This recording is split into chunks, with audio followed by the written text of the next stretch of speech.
It had felt like a tight race, but in the end, Anthony Albanese and the Labour Party comfortably voted in for another 3 years.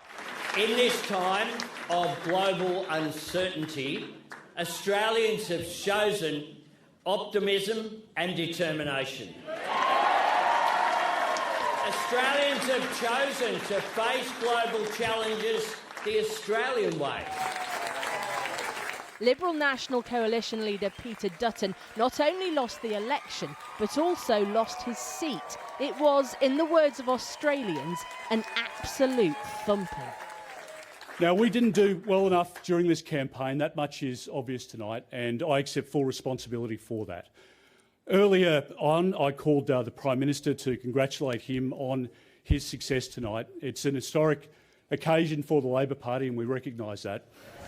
Earlier this morning, the candidates cast their ballots, challenged with convincing voters who've been experiencing the same issues as so many people across the globe. Families fed up with the cost of living, the cost of housing, the cost of just getting by. I'm a bit of a globalist, and I'm hoping that we can return to a more free trade situation and less isolationism and nationalism. I think the main issue for me would be the cost of living crisis. Just trying to make sure that, the day-to-day things kind of still affordable.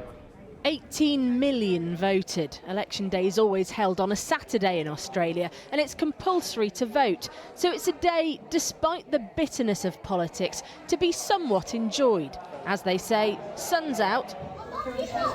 And the democracy sausage, a tradition at polling booths every election, served up afterwards as a reward. Early voting also meant millions went to the polls ahead of time.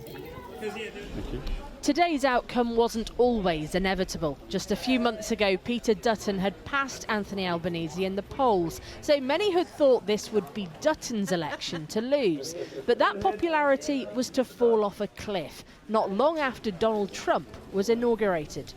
From what the Australians have seen thus far, they'd be forgiven for thinking that you are right up Donald Trump's arse. Mr Dutton, have you distanced yourself, do you think, from Mr Trump's style enough? He couldn't quite shake the image of being a Trump in miniature, a cut-price Trump, or Doji Dutton, as some called him, after he pledged to axe diversity and inclusion roles as they have in the US. There is a lot of waste. Even appointing a shadow minister for government efficiency. The similarities being drawn may have been fine if it wasn't for the ripples of the US president's second term, spinning the world's economy on its axis. 10% tariffs on Australia being dubbed by the country's treasurer as a dark day, with some estimates that it would cost Australia billions. The administration's tariffs have no basis in logic, and they go against the basis of our two nations partnership. This is not the act of a friend. And as in Canada's recent election, the same kind of collapses in support for those even slightly aligned with the US's current leadership. At the start of the race, opposition Conservative parties strongly favoured to win until they weren't. But in Australia, it wasn't as simple as not liking Trump. It was also about having a future. Anthony Albanese said he would be back at work tomorrow. An emphatic win, but his government now has its work cut out, and Australians will be expecting him to deliver. Well, a little earlier I spoke to Anna Henderson, the chief political correspondent with the Australian TV network SBS, and I began by asking her what she made of Albanese's unexpected landslide victory. The majority of the talk during the campaign was about Labor likely to retain government but in minority. So the idea of this landslide win that Labor has achieved tonight was quite astonishing. The Liberal Party spoke about this concept of the quiet Australians, the people who they said would come out and vote, who weren't covered by the public polling. And it seems that that was in the end a mirage, Jackie. I mean, you talk about, in the last couple of weeks that there was this talk that Labor would be able to form in a minority government. But several months ago, even that had looked really unlikely, hadn't it? It absolutely had. And, we look at what's occurred here over the last couple of months. And I think the clear change that happened in the international reality that Australia is facing is that our closest security partner and ally, the White House changed. Donald Trump moved into his new administration, and some of the things that conservative values rely upon in Australia, things like public service cuts, things like, what are called in Australia the culture wars, or focus on, things like school curriculum and woke agendas. They turned from being something that people in the community were aware of and perhaps a little concerned about to seeing what that kind of debate could become.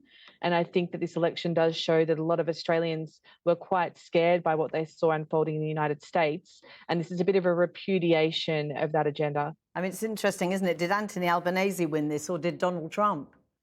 Yeah. And all the while there's been the tariff war playing out. The Prime Minister was not able to secure an exemption from the Donald Trump tariffs. We got sort of the lowest rung.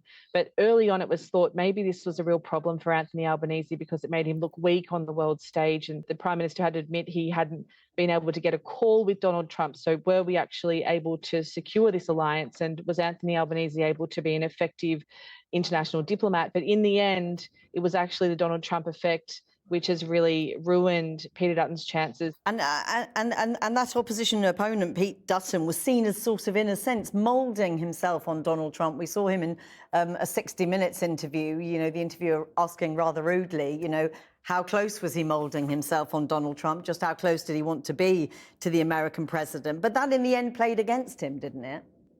It did. And there were areas where I think Peter Dutton really did want to make sure that he saw himself and he projected himself to the Australian people as different to Donald Trump. But at the same time, one of the things that probably hurt Peter Dutton the most was that during the campaign, he had appointed one of his front benchers to run his version of the public service cuts. And she appeared with him and she said during a stump speech with Peter Dutton that she wanted to make Australia great again. And I think that was a moment in the campaign where Peter Dutton's constant remonstrations that he was different to Donald Trump sort of were unable to cut through. There are parallels with Canada, aren't there, where the incumbent party were expected to lose and lose by some way. And that didn't happen once the new leader, Mark Carney, took on Trump directly. Is that also a parallel that you saw in Australia? I do think that the comparison is fair.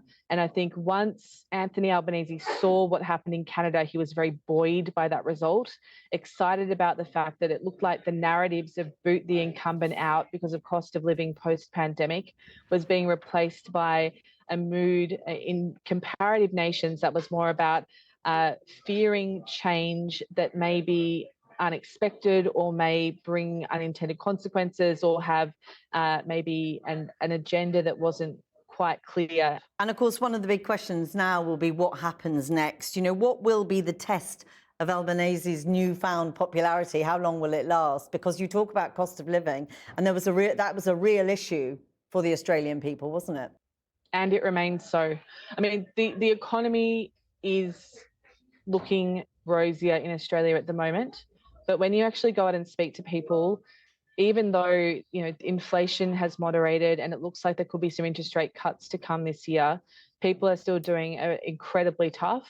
And we have in the Australian economy this reality of extreme wealth inequity amongst the older generation and the younger generation. And partly that's because of tax policy. And the Prime Minister has pretty much ruled out making any big structural changes in his next term that would actually address that. So the underlying concerns and that feeling in the community that the government is not working for us remains.